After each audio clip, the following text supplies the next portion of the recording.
Señores de Mi Libro y Yo, y nosotros seguimos haciendo este recorrido especial por el Castillo de los Mendoza, esta fortaleza que nosotros vamos a conocer bien de a poquito, paso a paso, pero necesitamos para eso conocer su historia, el origen de todo esto, y para eso está con nosotros aquí la señora Charo Gómez, que es arqueóloga y una investigadora apasionada de esta historia del Castillo de los Mendoza. Bienvenida, Charo, ¿cómo estás? Gracias, Lorena.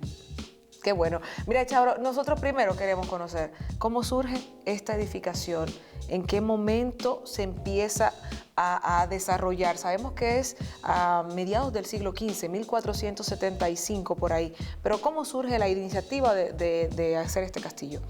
Bueno, pues el territorio en el que se construye el castillo de Manzanares el Real es una zona en la que hubo muchos problemas entre madrileños y segovianos por el aprovechamiento de esta zona del sur de la Sierra de Guadarrama, que era muy rica. Se la disputaban Segovia y Madrid. El rey lo que hace es apropiarse del territorio para evitar problemas entre las dos grandes ciudades y en premio a los servicios que le presta una de las principales familias que apoya a la corona, cede este territorio a los Mendoza, que es una familia que viene de Guadalajara, del norte de España, y se asienta en Guadalajara y que apoya a los reyes. Con el paso del tiempo, uno de los herederos de la familia es el que va a promover la construcción de este castillo. Es una familia que en ese momento, durante el reinado de los Reyes Católicos, tiene una gran importancia política, económica y social, y necesita un edificio que represente ese poderío y esa gran clase que tiene la familia en ese momento, y por eso construye este magnífico edificio. Sin embargo, este es el segundo edificio, porque existe otro que está a orillas o del otro lado del río Manzanares, que es la zona donde está ubicado este. Y del otro lado empieza a construirse esta nueva fortaleza. ¿Por qué y de dónde surge que aquel se derogue, se elimine?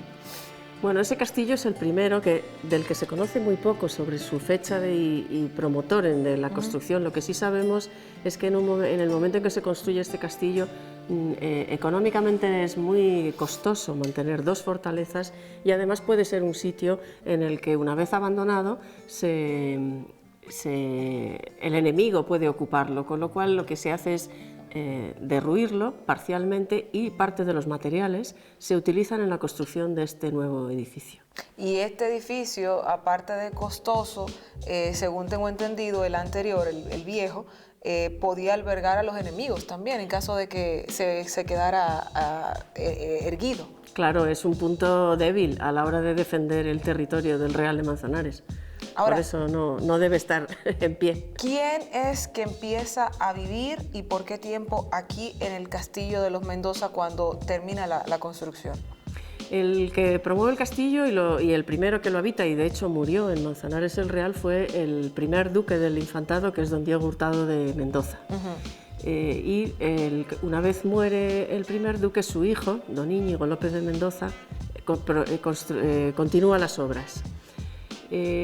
A la vez que se continúan las obras en el castillo, promueve una nueva construcción en la sede de la casa familiar, que es en Guadalajara, un nuevo palacio, y en cuanto está habitable, la familia y su corte se traslada a Guadalajara, con lo cual el castillo de Manzanares se abandona y no llega a terminar de construirse totalmente. Hay una parte del castillo que queda inconclusa. ¿Cuál es la parte que falta? Es la parte que queda a oriente, es lo que iba a ser la capilla, que está construida sobre la antigua iglesia parroquial del pueblo.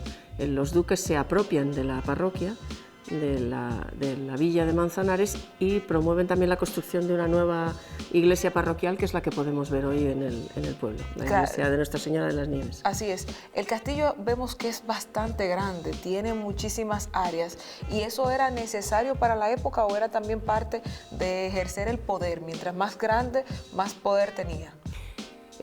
Como muy bien dices, este castillo responde a un momento de cambio en el que la Edad Media empieza a quedar atrás. Las fortalezas, que tienen una función fundamentalmente defensiva, pasan a ser grandes residencias señoriales. Es el paso del castillo al palacio.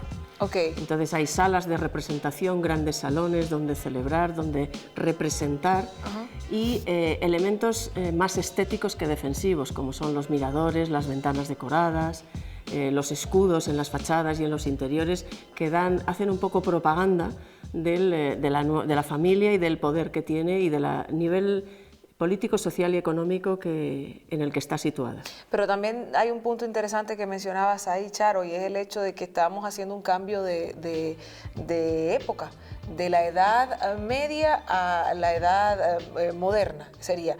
Cuéntanos cómo es la transición y del castillo al palacio, las diferencias que nosotros podemos determinar ahora con la edad contemporánea. Bueno, es el momento en el que los caballeros medievales que se dedican a la guerra empiezan a ser señores, empiezan a tener inquietudes literarias, a querer representar y a influir en política más que en la guerra. Son estrategas. Eso es, y sobre todo políticos, más que caballeros son políticos. Y empiezan los grandes negocios, los grandes territorios en los que a través de los impuestos esas familias que llegan a tener incluso más poder que los propios reyes, en ellos se apoyan a la hora de defender, por ejemplo, el reino cristiano de los musulmanes en la Reconquista, puesto que los ejércitos los tienen los nobles más que la corona. Y esos caballeros representan a través de sus fortalezas ese poder. Cuando ellos son dueños de un territorio necesitan que la gente que pasa por ellos lo vea. Y eso es a través de estas grandes construcciones, las iglesias, los castillos, los puentes, que son ellos los que en su territorio los pagan y los construyen. Los financian ahí. ¿Durante qué tiempo estuvieron viviendo los Mendoza en este castillo? En este castillo muy poco. Estuvieron, porque como te dije, se trasladan enseguida a Guadalajara. Fue el primer duque en torno a 50, 60 años, muy poco. ¿Solamente? Sí, es un momento muy, muy corto. Y de las cosas que nosotros tenemos aquí de esa época, porque sabemos que esto también se ha convertido en un museo, tiene muchos objetos museables y ustedes tienen una colección de tapices que vienen ya del siglo XVII, tienen ornamentos y cosas que vienen de esa época, pero ¿cuáles son los más valiosos o las partes que representan directamente la época de este castillo? Bueno, la ambientación que se ha dado al castillo, porque es uno de los hitos en el turismo de la Comunidad de Madrid, se ha intentado ambientar en esa época ya del palacio, más que del castillo fortaleza, con mobiliario, la colección de tapices, que es muy distinguida, se han restaurado también pintura de caballete y hay alguna exposición también de pintores ya del siglo XIX que formaban parte de los fondos de la antigua Diputación de Madrid y que pasan a la comunidad autónoma madrileña. Es un castillo además emblemático, puesto que en el año 83 es donde se firma el Estatuto de Autonomía que da origen a la comunidad madrileña. Y que actualmente lo maneja o lo dirige el Ducado del Infantado. Los propietarios siguen siendo los actuales duques del Infantado, pero se realiza en los años 60 una cesión al Estado, a la Diputación, para que lo gestione y lo restaure. Exacto. Entonces, la gestión ahora mismo la lleva la Dirección General de Turismo de la Consejería de Cultura de la Comunidad de Madrid. ¿Y esas restauraciones, cuántas se les han hecho desde la época de su construcción a la fecha? Bueno, como ya sabes, se abandonó en el siglo XVI. Hasta principios del siglo XX el castillo estuvo en ruinas, se utilizó como cuadra para guardar animales mira qué bien. Y estuvo sin uso. A principios del siglo XX, el entonces duque del Infantado contrató a un arquitecto singular que hizo una primera restauración que fue la que ha permitido que el castillo haya llegado hasta nuestros días. Fue una pequeña intervención, pero muy valiosa, de cara a que se mantuviera, porque estaba en muy mal estado. Y ya en los años 60, cuando el castillo es cedido a la Diputación de Madrid, es la Diputación la que se encarga de la primera gran restauración. Desde el año 2005 hay un nuevo impulso en la restauración y musealización del castillo, que es cuando las salas se ambientan, se construye el centro de interpretación y se promueve como hito del turismo madrileño. Claro que sí, de hecho en 1931 es cuando se designa o se promociona como un monumento histórico y el castillo más mejor guardado, mejor conservado de la Comunidad de Madrid. ¿Esto a ustedes cómo les cae dentro del tema de turismo? Porque yo supongo que viene mucha gente por aquí. Sí, y estamos muy orgullosos de tener un edificio de este nivel cultural, histórico, arqueológico y también turístico en un entorno que, como habéis visto, es absolutamente espectacular. Hermoso. Entre el roquedo de la Pedriza de la Sierra de Guadarrama y las aguas del embalse de Santillana, pues es el entorno perfecto para un edificio tan magnífico como es el castillo. Claro que sí, que justamente nuestro espacio, que tiene que ver mucho con lugares históricos y con figuras que tienen o han incursionado en la literatura, también dentro de la historia del Castillo de los Mendoza hay escritores. Cuéntanos cuáles son esos.